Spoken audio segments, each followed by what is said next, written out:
Hi, my name is Dominic Miller and you're watching JAZZthingTV. Cheers.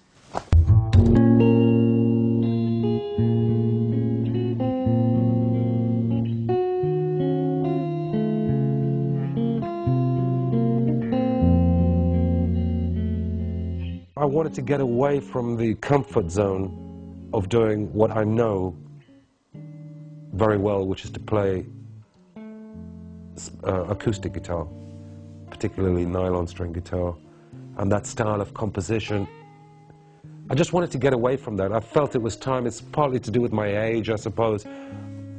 Sometimes I call this my midlife crisis album, which it sort of is, because I'm trying to hang on to something in the past and break away, while at the same time break away from it. I want to move forward and just to do something with a bit more testosterone, you know?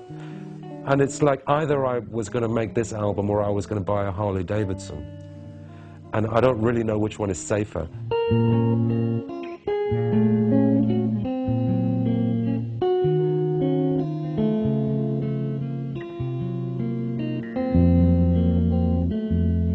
It's very difficult to make an instrumental album with guitar music for it not to sound like fusion. One of my all-time favorite guitarists in the world is Jeff Beck, and of course John McLaughlin. I think they succeed really well to do what they do.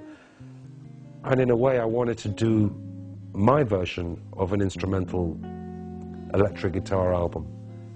And you know, I did my best. It's my first one. I hope to do more.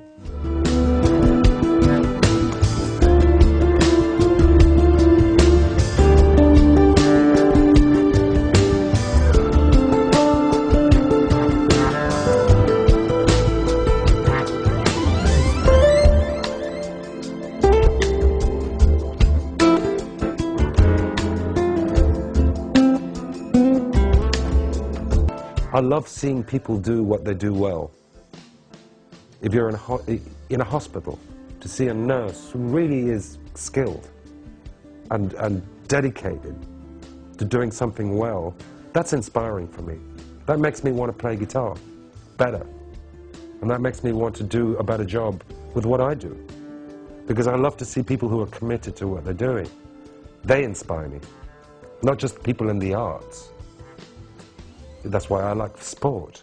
I love watching good football. And to see a team work together is just to watch Barcelona play as a team. I find that inspiring. The way that they pass the ball and the way that you have individual skill that sometimes really matters a lot. And emotions, and it's just fantastic. I get more from that than watching another guitarist.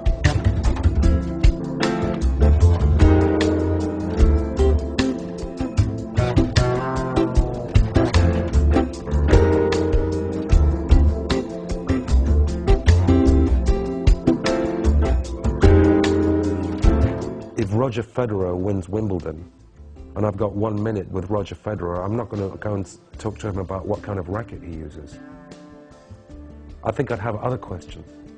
Like, why did you choose to play like this? How do you get to play like this? You give Roger Federer the cheapest tennis racket in the world, and he'll kick your ass. You know, most people. It's not the equipment. The equipment is there to help you. Of course, it's good to have a guitar that has good intonation. That's important. That stays in tune. But you give Jeff Beck any guitar, and he will sound great. And he will sound like Jeff Beck. The next song is one of mine. It's called Ghost Story, and it features the wonderful Dominic Miller on guitar.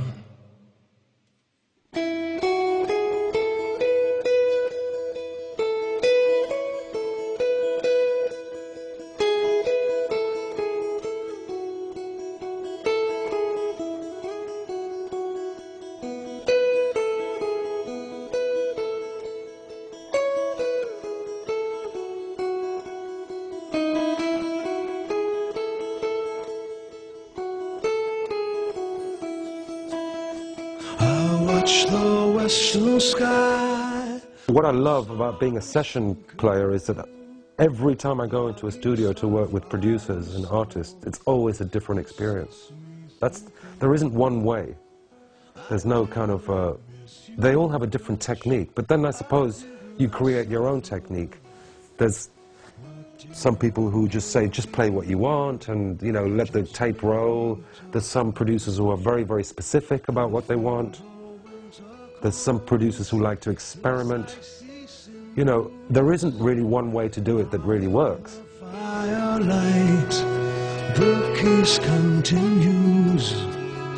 Another night in court, the same old trial, the same old questions asked, the same denial. Sometimes I'm very lucky to play with superstars, but they're just a fraction of the people I play with. And when I work with superstars, or like, usually it's very easy because they're very focused. The reason why they're successful, I can see why they're successful, is because they know what they're doing. And so it's very easy to play on those records because the songs are so good, and it's like, it's just natural to play this or that.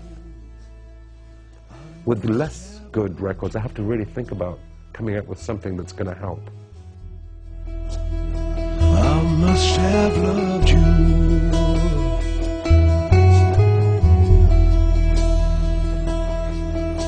What is the force that binds the stars? I'm a mercenary. That means that I work with anybody and everybody, with artists. I don't pick and choose. They pick and choose me because it's my obligation to. I can't say, no, I'm not playing on your record because I don't like you. No. I'm a professional guitarist, you know, let's get real.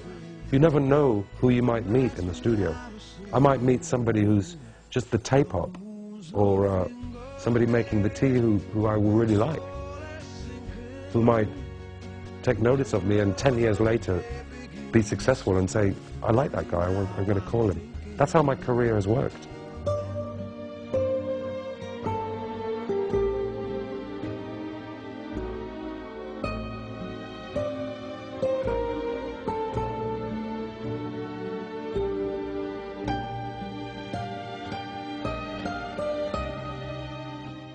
Classical music is like the mother of all modern music, I think, particularly Johann Sebastian Bach, who was, I don't know any musician who wouldn't agree with me in saying that he's the first real modern composer.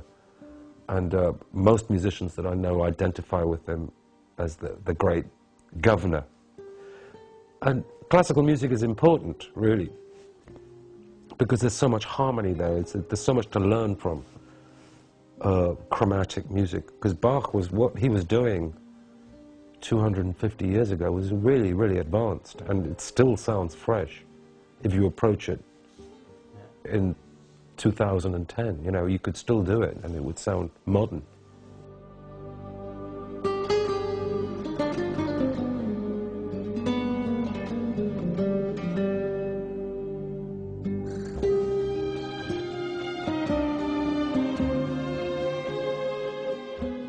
If you're dealing with Chopin or Beethoven or Mozart, it's much more specific about what is required for the musician to do. They say first you go loud, then you go soft, and then you slow down, and then you speed up, which kind of puts the handcuffs a lot more on the musician. That's why most musicians like Bach, because you can interpret it. And that's why most actors like Shakespeare, because it's open to interpretation. You can put the accent where you want, and it still works.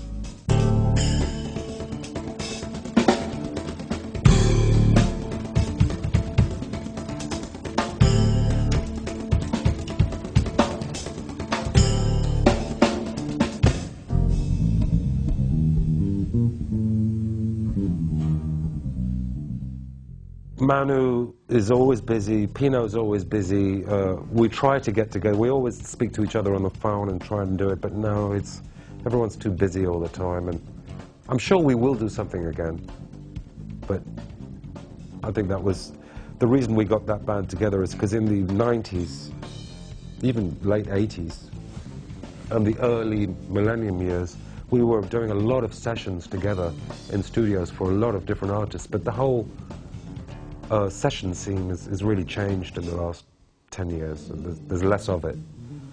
Big studio productions, you know, where you're there for 2 weeks with a producer, lockout with record companies paying a fortune. They don't do that anymore. They usually just want 1 song or 2 songs. And so I was always in the studio with them. So that's why we created The Tweet, is between takes we'd always be jamming together. But we don't see each other so much anymore.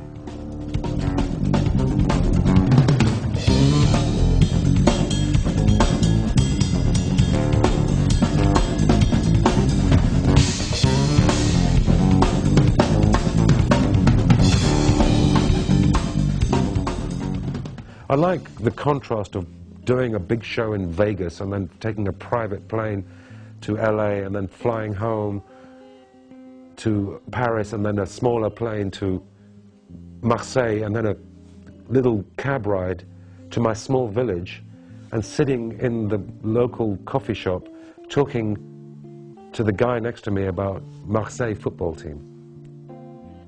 Not about what I just did in Vegas. That I find just, I love it. And then 3 days later I'm off to Japan or something. I love all that. The contrast is just great. Because they don't care where I've been. They know that I work, and so do they.